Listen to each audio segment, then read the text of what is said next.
నెల 10వ తేదీన విజయవాడలో జరిగే ఆదివాసీ హక్కుల సంఘీభావ సదస్సును జయప్రదం చేయండి. విజయవాడలో జరిగే ఆదివాసీ హక్కుల సంఘీభావ సదస్సును వర్ధిల్లాలి ప్రజా సంఘాల ఐక్యత, వర్ధిల్లాలి ప్రజా సంఘాల ఐక్యత.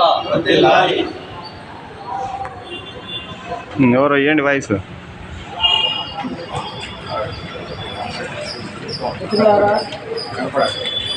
ఈ నెల 10వ తేదీన అంతర్జాతీయ మానవ హక్కుల దినం సందర్భంగా భారతదేశంలో ఆదివాసీలను జరుగుతున్నటువంటి దాడులు దమనకాండ నిలిపివేయాలని చెప్పేసి ఢిల్లీలో 10, 11 తేదీల్లో సదస్సు నిర్వహించాలని చెప్పేసి ప్రయత్నం చేస్తే దానికి సంబంధించిన ప్రయత్నాన్ని భగ్నం చేయడం జరిగింది.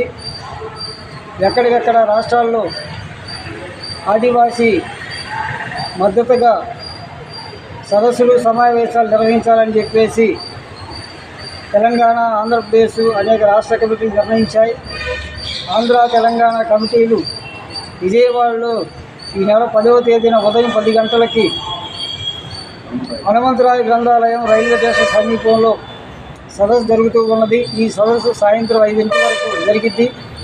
ఈ సదస్సులో ప్రముఖ మేధావులు, రాజకీయ పార్టీ నాయకులు, మేధావులు పాల్గొంటారు. ఈ కార్యక్రమాన్ని జయప్రదం చేయాలని దీనికి సంబంధించిన కరపత్రాన్ని ఆవిష్కరించడం జరిగింది. ఈ రోజున భారతదేశంలో ఆదివాసీ సమాజం ఎదుర్కొన్నటువంటి సమస్యలు చాలా తీవ్రంగా ఉన్నవి. వాళ్ళ ఉనికి ప్రమాదకరమైనటువంటి పరిస్థితుల్లో ఉన్నది.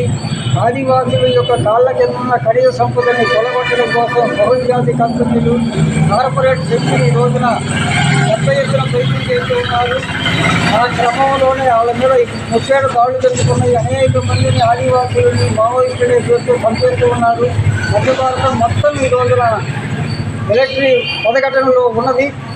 కాబట్టి ఆదివాసీ సమస్య అనేటువంటిది, మానవ హక్కుల హననం అనేటువంటిది పెద్ద ఎత్తున జరుగుతున్న సందర్భంలో అంతర్జాతీయ మానవ హక్కుల దినోత్సవాన్ని ఆదివాసీ హక్కుల దినోత్సవంగా జరపాలని ప్రజా సంఘాలు, మేధావులంతా కలిసి నిర్ణయం తీసుకొని ఈ నెల 10వ తేదీన ఈ సదస్సు నిర్వహిస్తూ ఉన్నారు. ఈ సదస్సులో అందరూ పాల్గొని జయప్రదం చేయాలని అందరికీ కూడా మేము ప్రజా సంఘాలుగా ఆదివాసీ హక్కుల సంఘీభావ వేదికగా విజ్ఞప్తి చేస్తూ ఉన్నాం.